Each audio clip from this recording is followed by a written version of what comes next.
Hi everyone. Today we are going to explain about a UPSC main general studies paper 3 syllabus just an overview.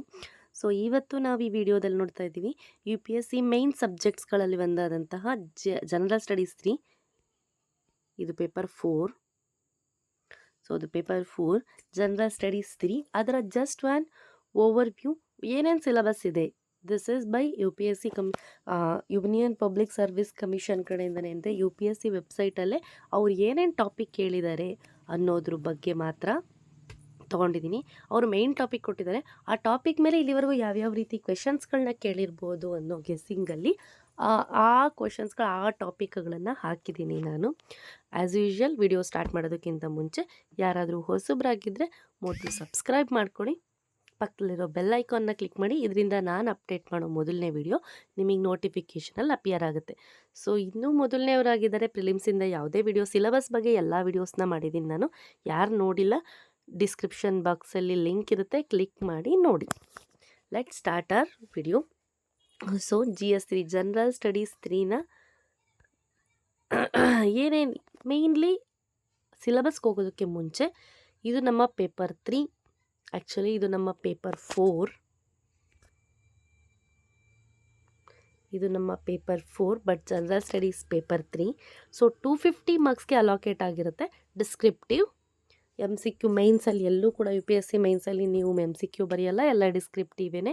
So 3 hours duration ಇರುತ್ತೆ. So 250 ಮಾರ್ಕ್ಸ್ಗಿರುತ್ತೆ. ನೀವು ಡಿಸ್ಕ್ರಿಪ್ಟಿವಲ್ಲೇ answer ಬರೀಬೇಕು. ಯಾವ್ಯಾವ topic ಬಗ್ಗೆ focus ಮಾಡಬೇಕು: Indian economy, agriculture, science and technology, environment, security and disaster management. ಈ ಟಾಪಿಕ್ಗಳ ಮೇಲೆ ಜಾಸ್ತಿ ಫೋಕಸ್ ಮಾಡಿ. And in Indian economy and development, so ಇಲ್ಲಿಂದ ನಾನು ಹಾಕ್ಕೊಂಡಿರೋ ಪ್ರತಿಯೊಂದು ಹೆಡ್ಲೈನು ಕೂಡ ಅವರೇ ಕೊಟ್ಟಿರೋದು. ಈ ಹೆಡ್ಲೈನ್ಸ್ಗಳನ್ನ ಓದಿ ಅಂತ, ಲೈಕ್ ದಟ್. ಸೊ ಇಲ್ಲಿವರೆಗೂ ಕೇಳಿರೋ ಕ್ವೆಶನ್ಸ್ ಬೇಸಿಸ್ ಮೇಲೆ ಈ ಟಾಪಿಕ್ನ ನಾನು ಲಿಸ್ಟ್ ಮಾಡಿದ್ದೀನಿ. Indian economy and planning. So planning ಹೇಗಿರುತ್ತೆ, ಎಕಾನಮಿ ಬಗ್ಗೆ, ರೀಸೆಂಟಾಗಿ ಎಕಾನಮಿಯಲ್ಲಿ ಏನಾದರೂ ಚೇಂಜ್ ಆಗಿದೆ ಅಥವಾ GST ಏನೋ ಚೇಂಜ್ ಆಗಿದೆ, ಯಾವುದೋ ಒಂದಕ್ಕೆ ಎಕ್ಸ್ಟ್ರಾ GST ಅಪ್ಲೈ ಮಾಡ್ತಾ ಇದ್ದಾರೆ, ಇನ್ಕ್ರೀಸ್ ಮಾಡಿದ್ದಾರೆ, 5% 6% ಇನ್ಕ್ರೀಸ್ ಮಾಡಿದ್ದಾರೆ ಅಥವಾ ಕಮ್ಮಿ ಮಾಡಿದ್ದಾರೆ, ಲೈಕ್ ದಿಸ್. ಆಮೇಲೆ ಪ್ಲ್ಯಾನಿಂಗ್ಗಳು, ಯಾವ ಪ್ಲ್ಯಾನಿಂಗ್, ಲೈಕ್ ಸ್ಕೀಮಲ್ಲಿ ಆಗಿರ್ಬೋದು, ಯಾವುದಾದ್ರೂ ಪ್ಲ್ಯಾನಿಂಗ್, ಬಜೆಟ್ ಪ್ಲ್ಯಾನಿಂಗು, ಇವುಗಳ ಬಗ್ಗೆ. Inclusive growth and issues related development.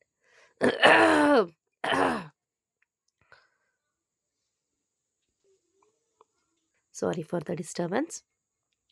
Infrastructure, energy, ports, roads, airports. ರೀಸೆಂಟಾಗಿ ಯಾವುದೋ ಒಂದು ಸೋಲಾರ್ ಪವರ್ ಪಾಯಿಂಟ್ಗೆ ಅಥವಾ ಕೆಲವೊಂದು ಪೋರ್ಟ್ಗೆ, ಫಾರ್ ಎಕ್ಸಾಂಪಲ್ ಬ್ಯಾಂಗ್ಳೂರಲ್ಲಿ 2ನೇ ಪೋರ್ಟ್ ಮಾಡೋದಕ್ಕೆ ಓಡಾಡ್ತಾ ಇದ್ದಾರೆ. ಎಷ್ಟು ಅಮೌಂಟ್ ಆಯಿತು, ಎಷ್ಟು ಅದಕ್ಕೆ ಅಲೋಕೇಟ್ ಮಾಡಿದ್ದಾರೆ, ಎಲ್ಲಿ ಹುಡುಕಿದ್ದಾರೆ, ಈ BROನವರು, ಬೋರ್ಡ್ ಆಫ್ ರೋಡ್ ಆರ್ಗನೈಸೇಷನ್ ಅವರು ಎಲ್ಲಾದರೂ ರೋಡ್ ಮಾಡ್ತಾ ಇದ್ದಾರಾ, ಸೊ ಅದರಲ್ಲಿ ಏನಾದರೂ ಸಾಧನೆ ಮಾಡಿದಾರಾ, ಅಥವಾ ಏರ್ಪೋರ್ಟ್ಸ್, ರೈಲ್ವೇಸ್, ಇದಕ್ಕೆಲ್ಲ ಅಲೋಕೇಟ್ ಎಷ್ಟಾಗಿದೆ, ಅಥವಾ ಎಕ್ಸ್ಟ್ರಾ ಏನಾದರೂ ರೈಲ್ವೇಸ್ ಮಾಡ್ತಾ ಇದ್ದಾರಾ, ಏರ್ಪೋರ್ಟ್ಗಳು ಮಾಡ್ತಾ ಇದ್ದಾರಾ. ಸೊ ಇದ್ರ ಮೇಲೆ ಕ್ವೆಶನ್ಸ್ ಬರೋದಕ್ಕೆ ಜಾಸ್ತಿ ಇದೆ. ಇನ್ವೆಸ್ಟ್ಮೆಂಟ್ ಮಾಡೆಲ್, PPO ಮತ್ತು ಬಾಟ್. ಸೊ ಇವುಗಳು ಎರಡೂ ಕೂಡ ಇನ್ವೆಸ್ಟ್ಮೆಂಟ್ ಮಾಡೆಲ್ಗಳೇ. ಈ ಇನ್ವೆಸ್ಟ್ಮೆಂಟ್ ಮಾಡೆಲ್ ಮೇಲೆ ರೀಸೆಂಟಾಗಿ ನಾವು ಯಾರಾದರೂ ಅಮೌಂಟ್ ಹಾಕಿದ್ದೀವ, ಅಥವಾ ಗೌರ್ನಮೆಂಟ್, ಎಕ್ಸ್ಪೆಷಲಿ ನಾವಲ್ಲ, ಗೌರ್ನಮೆಂಟು ಇವುಗಳ ಮೇಲೆ ಏನಾದರೂ ಇನ್ವೆಸ್ಟ್ಮೆಂಟ್ ಮಾಡಿ ಈ ಮಾಡೆಲ್ಸಲ್ಲಿ ಎಕ್ಸ್ಪೆಷಲಿ ಇನ್ವೆಸ್ಟ್ ಮಾಡಿದೆಯಾ. ಸೊ ಕೇಳಿದ್ದಾರೆ, PPP ಮತ್ತು ಬೋಟ್ ಎರಡನ್ನೂ ಕ್ವೆಶನ್ಸ್ ಕೇಳಿದ್ದಾರೆ already, based on that.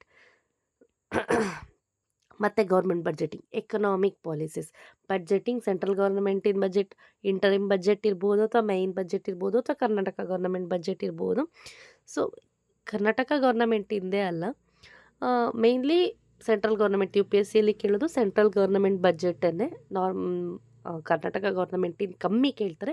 If in case ಯಾವುದಾದ್ರೂ ಒಂದು ಸ್ಟೇಟಲ್ಲಿ ಎಕ್ಸ್ಟ್ರಾ, ಫಾರ್ ಎಕ್ಸಾಂಪಲ್ ಡೆಲ್ಲಿಯಲ್ಲಿ ತುಂಬ ವರ್ಷಗಳಾದಮೇಲೆ ವಿಮೆನ್ CM ಬಂದರು, ಆ ಥರನೋ, ಅಥವಾ ಈ ಕರ್ನಾಟಕ ಗೌರ್ನಮೆಂಟು ಸೌತಲ್ಲೇನೇ ಫ್ರೀ ಕೊಟ್ಟಿದ್ದು ಫಸ್ಟು, ಈ ಥರದ ಕೆಲವೊಂದು ಬಡ್ಜೆಟ್ಗಳಿರ್ಬೋದು, ಅಥವಾ ಕೆಲವೊಂದು ಸ್ಕೀಮು.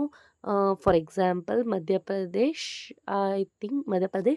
ಅದು ಫಸ್ಟು UCCಯನ್ನು, ಯೂನಿಯನ್ ಸಿವಿಲ್ ಕೋಡ್, ನಾಗರಿಕ ಸೇವಾ ಸಂಹಿತೆ, ಈಗ ಇದನ್ನು ಸಿವಿಲ್ ಕೋಡನ್ನು ಫಾಲೋ ಮಾಡಿದ ಫಸ್ಟ್ ರಾಜ್ಯ, ಈ ಥರದ್ದು ಯಾವುದಾದ್ರೂ ಅಥವಾ ಅದಕ್ಕೆ ಅಲವಾಟ ಏನಾದರೂ ಆಗಿದೆ, ಈ ಥರದ ಮೇಯ್ನ್ ಬಜೆಟ್ಸ್ಗಳು ಸ್ಟೇಟ್ ಬಗ್ಗೆ ಕೇಳ್ಬೋದು. ಬಟ್ ಯು ಟಿಗಳ ಬಗ್ಗೆ ಅಂತೂ ಗ್ಯಾರಂಟಿ ಕೇಳ್ತಾರೆ.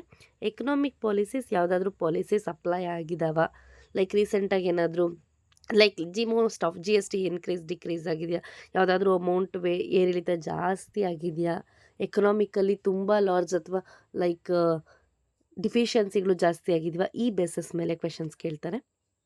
Then agriculture and allied sector, especially agriculture sector ಅಂದರೆ ನಮಗೆ ಕ್ರಾಪ್ ಮತ್ತು ಕ್ರಾಪಿಂಗ್ ಪ್ಯಾಟ್ರನ್, ಲೈಕ್ ರಾಬಿ ಕ್ರಾಪ, ಖಾರಿಫಾ. ಸೊ ಆ ಖಾರಿಫಲ್ಲಿ ಏನಾದರೂ ಎಫೆಕ್ಟ್ ಆಯಿತಾ, minimum support price MSP FSP fixed support price ಇದರಲ್ಲಿ ಏನಾದರೂ ವ್ಯತ್ಯಾಸ ಆಯಿತಾ, ಅದ್ರ ಬಗ್ಗೆ ಏನಾದರೂ ಇಶ್ಯೂಸ್ ನಡೀತಾ ಇದೆಯಾ ಕಂಟ್ರಿಯಲ್ಲಿ, ಈ ಇದರಲ್ಲಿ. ಆಮೇಲೆ ನಮ್ಮಲ್ಲಿ ಇರಿಗೇಷನ್ ಮತ್ತು ಕೋಲ್ಡ್ ಸ್ಟೋರೇಜ್ ಮೇಯ್ನ್ ಪ್ರಾಬ್ಲಮ್ ಇದೆ. ಇರಿಗೇಷನ್ ಕೆಲವೊಂದು ಕಡೆ ನೀರು ಎಷ್ಟು ಆಳಕ್ಕೆ ಕೊರೆದ್ರೂ ಸಿಗಲ್ಲ, ಇರಿಗೇಷನ್ ಏನಾಗುತ್ತೆ, ಪ್ರಾಬ್ಲಮ್ ಏನಾಗುತ್ತೆ, ಇದರಿಂದ ಅವ್ರಿಗೆ ಏನು ಪ್ರಾಬ್ಲಮ್ ಆಗ್ತಾಯಿದೆ, ಅಥವಾ ಇದು ಕಂಟ್ರಿಯಲ್ಲಿ ರೀಸೆಂಟಾಗಿ ಎಲ್ಲಾದರೂ ಇಶ್ಯೂ ಆಗಿದೆಯಾ, ಅಥವಾ ಕೋಲ್ಡ್ ಸ್ಟೋರೇಜ್ ಹಾಳಾಗಿದೆ, ಅಥವಾ ಕೋಲ್ಡ್ ಸ್ಟೋರೇಜ್ ಇಲ್ಲದ ಕಾರಣ ಎಷ್ಟೋ ಪದಾರ್ಥಗಳು ಹಾಳಾಗೋದ್ವು, ಈ ಥರ ಯಾವುದಾದ್ರೂ ನ್ಯೂಸ್ಗಳು ಬಂದಿದೆಯಾ, ಅಥವಾ ರೀಸೆಂಟಾಗಿ ಎಲ್ಲಾದರೂ ಕೋಲ್ಡ್ ಸ್ಟೋರೇಜ್ಗೆ ಗೌರ್ನಮೆಂಟ್ ಸ್ಕೀಮ್ ಅಪ್ಲೈ ಮಾಡಿದೆಯಾ, ಈ ಥರ food processing related issues like manufacturing fast ಫುಡ್ಗಳಲ್ಲಿ ಏನಾದರೂ ಸಮಸ್ಯೆ ಇದ್ದು ಅದು ಬೇರೆ ಕಂಟ್ರಿಗೆ ಎಕ್ಸ್ಪೋರ್ಟ್ ಆಗ್ತಿದ್ದು ಏನಾದರೂ ಎಫೆಕ್ಟ್ ಬಂದಿದೆಯಾ, ಅಥವಾ ನಮ್ಮಲ್ಲೇ ಏನಾದರೂ ಚೆಕ್ ಮಾಡ್ತಿದ್ದಾರೆ, like cotton candy colour apply ಮಾಡ್ತಿರೋದ್ರಿಂದ ಕ್ಯಾನ್ಸರ್ ಬರುತ್ತೆ ಅಂತ ರೀಸೆಂಟಾಗಿ ತೆಗೆದ್ರು, ಆ ಥರ ಗೋಬಿಲೂ ಕೂಡ ಕಲರ್ ಯೂಸ್ ಮಾಡ್ತಾ ಇಲ್ಲ.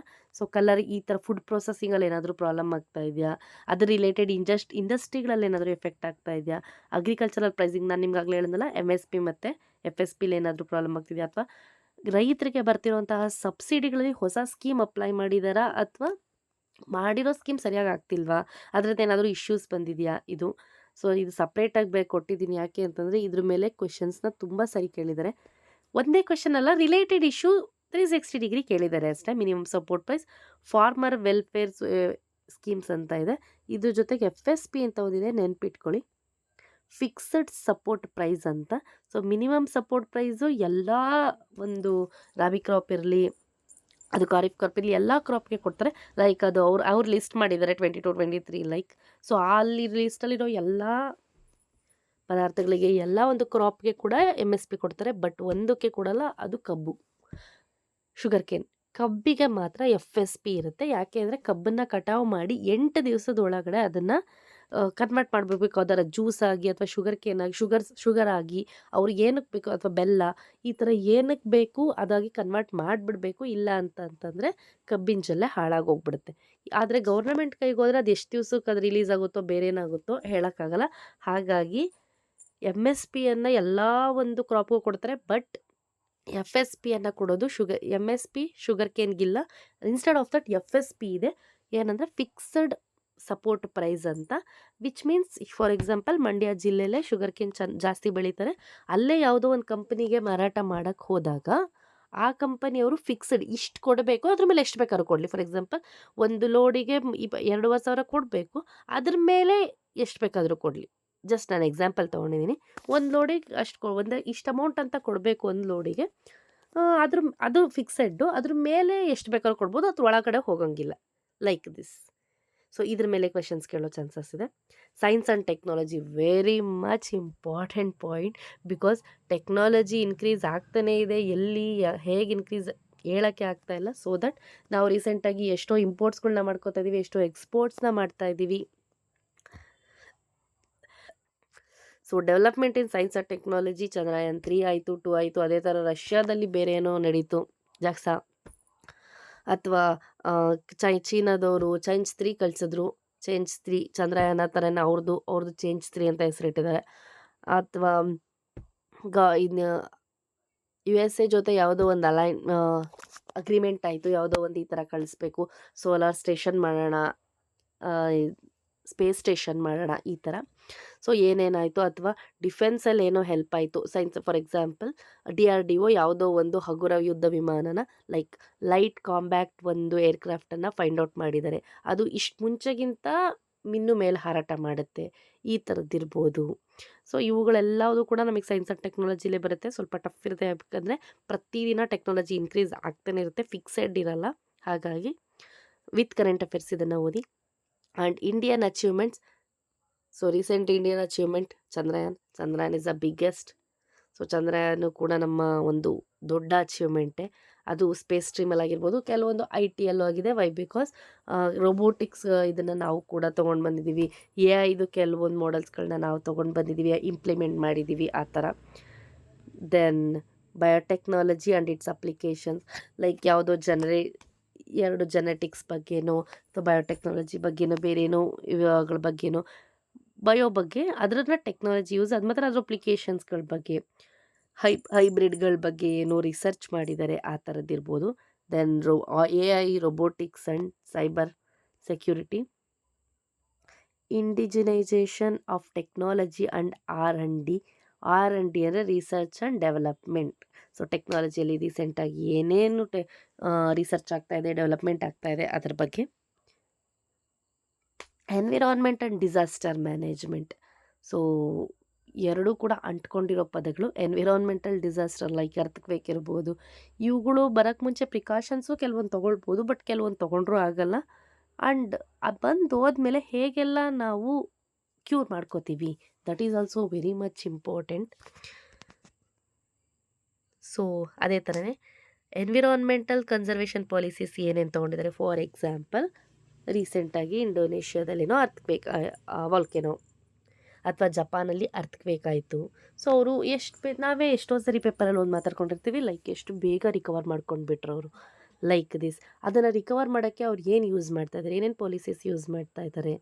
ಸೊ ಈ ಥರದ್ದು ನಮ್ಮ ಇಂಡಿಯಾ ಸುತ್ತಮುತ್ತ ಸ್ವಲ್ಪ ಕಮ್ಮಿ ಸ್ಪೋರ್ಟ್ಸ್ಗಳಿದ್ದಾವೆ, ಅರ್ಥಕ್ವೇಕ್ ಮತ್ತು ವ್ಯಾಲ್ಕೆನೋ. ಆ್ಯಕ್ಟಿವ್ ವಾಲ್ಕೆನಸ್ ಅಂತೂ ಅಂಡಮಾನಲ್ಲಿನೋ ಒಂದಿರೋದು ಬಿಟ್ಟರೆ ಬೇರೆ ಯಾವುದೂ ಇಲ್ಲವೇ ಇಲ್ಲ ಮೋಸ್ಟ್ ಆಫ್ ಇಂಡಿಯಾದಲ್ಲಿ. But Indonesia is a land of volcanoes. So ಹಾಗಾಗಿ ಏನೇನು ಎನ್ವಿರಾನ್ಮೆಂಟಲ್ ಕನ್ಸರ್ವೇಷನ್ಸ್ಗಳ ಬಗ್ಗೆ, ಪಾಲಿಸೀಸ್ ಬಗ್ಗೆ, ಅಥವಾ CO2 ಕನ್ಸಂಪ್ಷನ್ ಆಗ್ತಾಯಿದೆ, ತುಂಬ ಗಾಡಿಗಳು ಇನ್ಕ್ರೀಸ್ ಆಗ್ತಾ ಇದ್ದಾವೆ.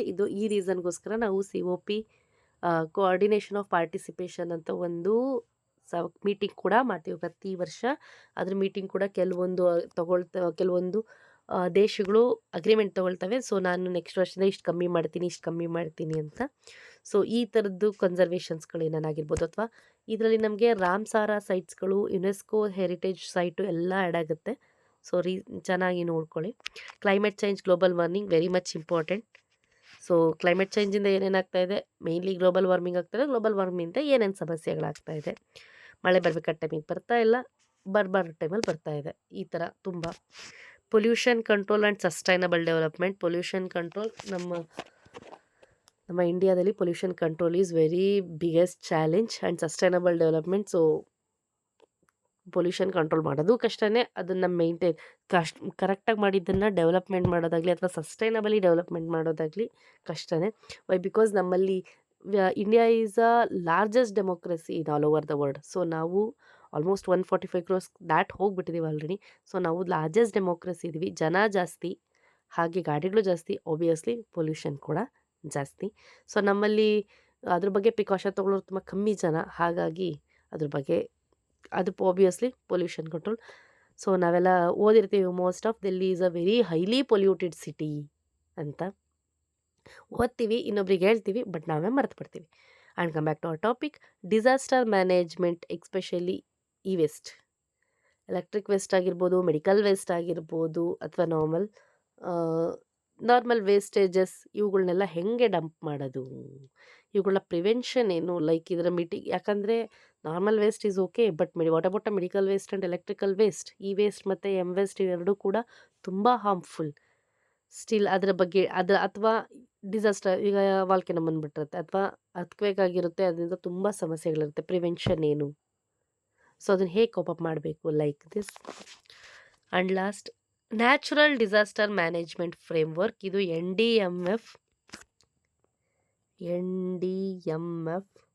ಸೊ ಇದು ಯುನೈಟೆಡ್ ನೇಷನ್ಸ್ ಕಡೆಯಿಂದ ಇರುವಂಥದ್ದು. ಸೊ ನಾವು ಆ ಅಗ್ರಿಮೆಂಟಲ್ಲಿ ಇದ್ದೀವಿ, ವಿಚ್ ಈಸ್ ನಥಿಂಗ್ ಬಟ್ ಯಾವುದಾದ್ರೂ ದೇಶದಲ್ಲಿ ಡಿಸಾಸ್ಟರ್ ಆಗ್ತಾ ಇದೆ ಅಂತಂದರೆ ನಾವು ಅದಕ್ಕೆ ಹೆಲ್ಪ್ ಮಾಡ್ತೀವಿ, ನಮ್ಮ ಕೈಲಾದ ಸಹಾಯ ಅಂತೂ ಮಾಡ್ತೀವಿ. ಈ ಒಂದು ಅಗ್ರಿಮೆಂಟಲ್ಲಿ ಡೆಫಿನೆಟ್ಲಿ ನಮ್ಮ ನೆರೆಹೊರೆಯ ದೇಶ, ನೈಬರಿಂಗ್ ಕಂಟ್ರೀಸಲ್ಲಿ ಏನಾದರೂ ಎಫೆಕ್ಟ್ ಆದರೆ ಡೆಫಿನೆಟ್ಲಿ ಮಾಡ್ತೀವಿ ಅನ್ನೋ ಅಗ್ರಿಮೆಂಟಲ್ಲಿ ನಾವಿದ್ದೀವಿ. So that is NDMF. And the next topic is internal security and challenges.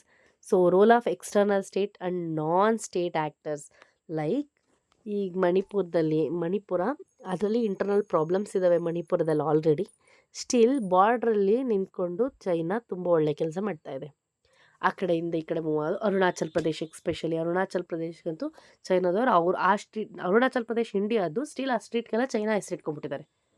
And ಅವರ ಮ್ಯಾಪಲ್ಲಿ ನಮ್ಮ ಅರುಣಾಚಲ್ ಪ್ರದೇಶ ಅಕ್ಸಾಯ್ ಚಿನ್ ಕಾಣಿಸ್ತಾ ಇದೆ. ಹೀಗೆ ಈ ಬಾರ್ಡ್ರ್ ಏರಿಯಾಸ್ ಇದೆಯಲ್ಲ, ಎಕ್ಸ್ಟರ್ನಲ್ ಸ್ಟೇಟ್ಸ್ ಇವುಗಳ ಪ್ರಾಬ್ಲಮ್ಸ್ಗಳು ಅಥವಾ ಅಲ್ಲಿನ ಸೆಕ್ಯೂರಿಟಿ ಏನು, ಬಿಕಾಸ್ ಅಲ್ಲಿ ಸೆಕ್ಯೂರಿಟಿ ಸ್ವಲ್ಪ ಜಾಸ್ತಿ ಬೇಕಾಗುತ್ತೆ, ಇಲ್ಲಾಂದರೆ ಆ ಸ್ಟೇಟೇ ಕಳ್ಕೊಂಡ್ಬಿಡ್ತೀವಿ ನಾವು. ಸೊ ಈ ಥರ ಬಿಕಾಸ್ ನಮ್ಮ ಆರ್ಮಿ ಜಮ್ಮು ಕಾಶ್ಮೀರಲ್ಲಿ ಮೋಸ್ಟ್ ಆಫ್ ಆ ಒಂದು ಪ್ಯಾಟರ್ನಲ್ಲಿ up to Gujarat, run of ಕಚ್ಚಿಲೆಲ್ಲ ಇರೋ ರೀಸನ್ನೇ ಇದು. ಸೊ ಸೆಕ್ಯೂರಿಟಿ ತುಂಬ ಜಾಸ್ತಿ ಬೇಕು ಇಂಟರ್ನಲ್ಗಿಂತ. ಬಾರ್ಡ್ರಲ್ಲಿ ಅಲ್ಲಿ ಚಾಲೆಂಜಸ್ ಜಾಸ್ತಿ ಇರುತ್ತೆ. ಯಾಕೆ ಅಂತಂದರೆ ಇನ್ ಕೇಸ್ ನಾವು ಅವ್ರನ್ನ ಸರಿಯಾಗಿ ನೋಡ್ಕೊಳ್ಳಿಲ್ಲ ಅಂದರೆ ಅಲ್ಲಿನ ಜನ ಆ ಕಡೆಗೆ ಶಿಫ್ಟ್ ಆಗೋ ಎಲ್ಲ ಚಾನ್ಸಸ್ ಇರುತ್ತೆ. ಹಾಗಾಗಿ ಆ್ಯಂಡ್ ಮೋರ್ ಓವರ್ ಆ ಒಂದು ರಾಜ್ಯನ ಕಳ್ಕೊಂಡ್ರೆ ಬೇರೆ ಬೇರೆ ಇಶ್ಯೂಸ್ ಎಲ್ಲ ಬರ್ತವೆ. ಹೀಗಾಗಿ ಸೊ ಚಾಲೆಂಜಸ್ ಇನ್ ಬಾರ್ಡರ್ ಸೆಕ್ಯೂರಿಟಿಯಲ್ಲಿ ಚಾಲೆಂಜಸ್ ಜಾಸ್ತಿ. ಹೇಳಿದ್ನಲ್ಲ, ಇದು ನಮ್ಮದಲ್ಲ. ಎಕ್ಸ್ಪೆಷಲಿ ಸುಮಾರು ವರ್ಷಗಳ ಮುಂಚೆ ತಿರುಪತಿ ತಮಿಳ್ನಾಡಿಂದ ಬೇರೆ ಆಯಿತು. ಇವತ್ತಿಗೂ ಕೂಡ ಆ ಒಂದು ಬಾರ್ಡ್ರಲ್ಲಿ ಗಲಾಟೆ ಇದೆ. ಯಾಕಂದರೆ ಆಲ್ರೆಡಿ ತಮಿಳ್ನಾಡಲ್ಲಿರೋ ಜನದ್ದು ಪ್ರಾಪರ್ಟಿ ಆಂಧ್ರದಲ್ಲಿ ಬಂದಿದೆ. ಯಾಕಂದರೆ ತಿರುಪತಿ ಆಂಧ್ರಾಗೆ ಬಂತು, ಸಪ್ರೇಟ್ ಆಯಿತು. ಆವಾಗ ಇಲ್ಲಿರೋದು ಅಲ್ಲಿದೆ ಜಮೀನು. ಈ ಥರ ಕಬ್ಜಾಗಳಾಗಿ ಎಷ್ಟೋ ಸಮಸ್ಯೆಗಳಾಗಿದ್ದಾವೆ. So this is also security challenge. And linkages between development and extremism. So ಕೆಲವೊಂದು ಡೆವಲಪ್ಮೆಂಟ್ ಮಾಡೋಕ್ಕೆ ಹೋಗುತ್ತೆ ಗೌರ್ಮೆಂಟು, ಎಕ್ಸ್ಟ್ರೀಮಾಗಿ ಲಿಂಕ್ ಆಗಿಬಿಡುತ್ತೆ, ಇಲ್ಲ ಅದು ಡೆವಲಪ್ಪೇ ಆಗಲ್ಲ. ಒಂದು ಹೋಗಿ ಇನ್ನೊಂದು ಆಗ್ಬಿಡುತ್ತೆ. ಲೈಕ್ ಫ್ರೀ ಇವತ್ತು ಹೋಗಿ ಕನ್ವರ್ಷನ್ ಆಗ್ಬಿಟ್ಟಿದೆಯಲ್ಲ ಹಾಗೆ. So cyber security and digital threats. So digital threats ನಾವು ನಡುವೆ ಅಂತೂ ತುಂಬ ಕೇಳ್ತಾ ಇದ್ದೀವಿ. ಲೈಕ್ ಯಾರೋ ಕಾಲ್ ಮಾಡ್ತಾರೆ, ವಿಡಿಯೋ ಕಾಲಲ್ಲಿ ಇರ್ತಾರೆ, ನಿಮ್ಮನ್ನು ಅರೆಸ್ಟ್ ಮಾಡಿದ್ದೀವಿ, ಇಲ್ಲ ನೀವು ಇಷ್ಟು ಅಮೌಂಟ್ ಹಾಕಬೇಕು, ಇಲ್ಲಾಂದರೆ ನಾವು ಬಿಡೋದೇ ಇಲ್ಲ ನೀವು ಡಿಜಿಟಲ್ ಅರೆಸ್ಟ್ ಆಗಿಬಿಟ್ಟಿದ್ದೀರಾ ಅಂತೆಲ್ಲ ಕಂಪ್ಲೇಂಟ್ ಮಾಡೋದಾಗಲಿ. Cyber security. ಸೊ ಸಿಕ್ಕಿದ್ವಿ ಇದೆಲ್ಲ ಓದ್ತೋದು, ಅಥವಾ ಒಂದು ಚಿಕ್ಕ ಕನ್ಸರ್ಟ್ ನಮ್ಮ ಕಡೆಯಿಂದ ಹೋಗಿ ನಮ್ಮ ಅಕೌಂಟಲ್ಲಿರೋ ಎಲ್ಲ ಅಮೌಂಟು ಹೊರಟೋಗೋದು. ಈ ಥರದ ಸೆಕ್ಯೂರಿಟಿ, ಈ ಥರ ಚಾಲೆಂಜಸ್ ಇರ್ಬೋದು. Security agencies and their mandates. So security ಏಜೆನ್ಸಿಗಳದ್ದು ಇಲ್ಲಿ ತುಂಬ ಮೇಯ್ನ್ ಪಾತ್ರ ಆ್ಯಂಡ್ ತುಂಬ ಇಂಪಾರ್ಟೆಂಟ್ ಪಾತ್ರಗಳಿರುತ್ತೆ. ಸೊ ಅವುಗಳ ಚಾಲೆಂಜಸ್ ಬಗ್ಗೆ, ಇವುಗಳ ಎಲ್ಲದ್ರ ಬಗ್ಗೆನೂ ಇಲ್ಲಿವರೆಗೂ ಕ್ವೆಶನ್ಸ್ಗಳನ್ನ ಕೇಳಿದ್ದಾರೆ. ಹಾಗಾಗಿ ಇದ್ರ ಮೇಲೆ ಜಾಸ್ತಿ ಫೋಕಸ್ ಮಾಡಿ. ಬಟ್ ಅಲ್ಲಿರೋ ಎಲ್ಲ ಟಾಪಿಕ್ನು ಮೋಸ್ಟ್ ಆಫ್ 360 ಡಿಗ್ರಿ ನೀವು ಓದಿ. Then at last preparation strategy ಹೇಗಿರಬೇಕು. As it is standard books, Ramesh Singh ಎಕನಾಮಿಗೆ ರಮೇಶ್ ಸಿಂಗ್ ಅವ್ರದ್ದು ಬೆಟ್ರ್. NCERTs ಪಕ್ಕ ಓದಿ. ಯೋಜನಾನೇ ಓದಬೇಕಂತಲ್ಲ, ಯಾವುದಾದ್ರೂ ಒಂದು ಮ್ಯಾಗ್ಝೈನ್ನ ಓದಿದ್ರೆ ಸಾಕು. ಪ್ರತಿ ಸರಿ ಬಡ್ಜೆಟ್ ಆದಾಗ ಎಕನಾಮಿಕ್ ಸರ್ವೆಯನ್ನು ಓದೋದನ್ನು ಮರಿಬೇಡಿ. And as it is current affairs very much important. ನಾನು ಪ್ರತಿ ಸರಿ ಹೇಳ್ತೀನಿ ನಿಮಗೆ, ಕರೆಂಟ್ ಅಫೇರ್ಸ್ನ ಓದಿ. ಬಿಕಾಸ್ ಕರೆಂಟ್ ಅಫೇರ್ಸ್ಗೆ ರಿಲೇಟೆಡ್ಡೇ ನಿಮಗೆ ಕ್ವೆಶನ್ಸ್ ಕೂಡ ಅಪಿಯರ್ ಆಗ್ತವೆ. ಮೇಯ್ನ್ಲಿ ಕೇಸ್ ಸ್ಟಡಿ ಬಗ್ಗೆ. ಕೇಸ್ ಸ್ಟಡಿಗಳ ಬಗ್ಗೆ ಲೈಕ್ ಏನೋ ಒಂದು ಸಿನಾರಿ ಹೇಳಿದ್ನಲ್ಲ, ಈ ಥರ ಒಂದು ಸಿನಾರಿಯೋ ಆಗಿತ್ತು, ಆವಾಗ ಫಾರ್ ಎಕ್ಸಾಂಪಲ್ ಅರ್ಥಕ್ವೇಕ್ ಜಾಸ್ತಿ ಆಯಿತು, ಹಿಂಗೆಲ್ಲ ಪ್ರಾಬ್ಲಮ್ ಆಯಿತು, ಅದಕ್ಕೆ ಆ ದೇಶ ಏನು ತೊಗೊಳ್ತು, ಅರ್ಥಕ್ವೇಕ್ ಎಲ್ಲ ಆಯಿತು ಅನ್ನೋದಕ್ಕಿಂತ ಏನು ಪ್ರಿಕಾಷನ್ ತೊಗೊಳ್ತು, ಈ ಥರನೂ. ಸೊ ಮಣಿಪುರದಲ್ಲಿ ಏನಕ್ಕೋ ಗಲಾಟೆ ಆಯಿತು, ಬಟ್ ರೀಸನ್ ಬೇರೆ ಏನೋ ಆಯಿತು, ಈ ಥರನೂ. ರಿಯಲ್ ವರ್ಡ್ ಎಕ್ಸಾಂಪಲ್ಸ್, ರಿಯಲ್ ಆಗಿ ಏನಾಯಿತು ಆ್ಯಕ್ಚುಲಿ. ಸೊ ಈ ಥರ ಕೇಸಸ್.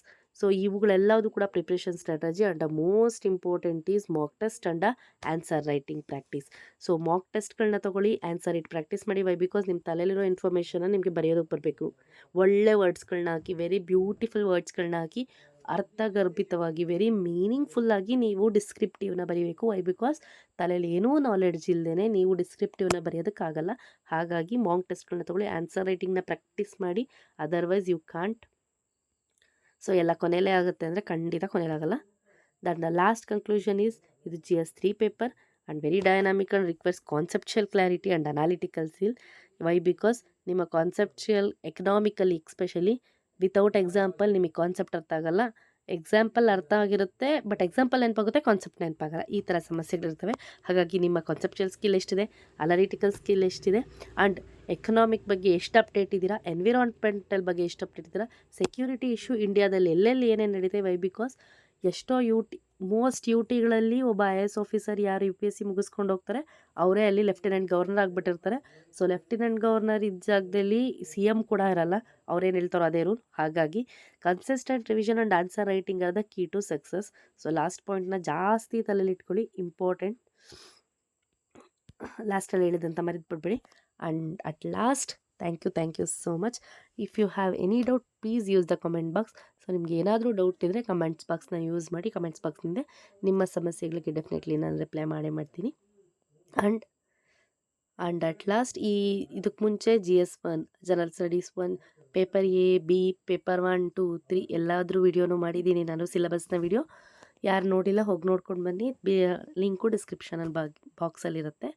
ಆ್ಯಂಡ್ ಅಟ್ ಲಾಸ್ಟ್ ಈ ವಿಡಿಯೋ ನಿಮಗೆ ಇಷ್ಟ ಆಗಿದೆ ಅನ್ಕೋತೀನಿ. ಯಾರಿಗೂ ಇಷ್ಟ ಆಗಿದೆ ದಯವಿಟ್ಟು ಒಂದು ಲೈಕ್ ಕ್ಲಿಕ್ ಮಾಡಿ. ಯಾರಿಗಾದ್ರೂ ಅವಶ್ಯಕತೆ ಇದ್ದರೆ ಡೆಫಿನೆಟ್ಲಿ ಲಿಂಕ್ನ ಸೆಂಡ್ ಮಾಡಿ. ಆ್ಯಂಡ್ ಯಾರಾದರೂ ಮೊದಲನೇ ಸರಿ ಈ ವಿಡಿಯೋ ನೋಡ್ತಾ ಇದ್ದರೆ ದಯವಿಟ್ಟು ಸಬ್ಸ್ಕ್ರೈಬ್ ಆಗಿ ಪಕ್ಕದಲ್ಲಿರೋ ಬೆಲ್ ಐಕಾನ್ನ ಕ್ಲಿಕ್ ಮಾಡಿ. ಇದರಿಂದ ನಾನು ಅಪ್ಡೇಟ್ ಮಾಡೋ ವಿಡಿಯೋ ನಿಮಗೆ ನೋಟಿಫಿಕೇಷನಲ್ಲಿ ಫಸ್ಟ್ ಅಪಿಯರ್ ಆಗುತ್ತೆ. Once again thank you.